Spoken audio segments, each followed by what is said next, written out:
जो next chapter है वो सोर्स डॉक्यूमेंट है, टीएस ग्रेवाल का 7वां चैप्टर है।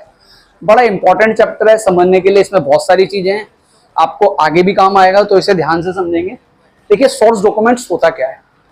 Source document are evidence in supporting of a transaction. क्या?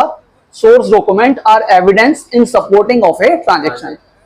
हम बिजनेस में ट्रांजेक्शन करते हैं, जैसे हमने परचेज करी तो बेसिकली क्या है? ट्रांजेक्शन है। हमने सेल्स करी, वो क्या है? ट्रांजेक्शन है। हमने कोई एक्सपेंस करा, वो क्या है? ट्रांजेक्शन है। अब क्या होता है, उन ट्रांजेक्शन के बिहाफ पे ही, उन एविडेंस के बिहाफ पे ही हम बिजनेस में क्या करते हैं? ट्रांजेक्शन करते हैं। जैसे हमने परचेज का बिल चढ़ाया, तो परचेज का बिल कैसे चढ़ाएंगे? जब तक हमारे पास परचेज का बिल नहीं होगा।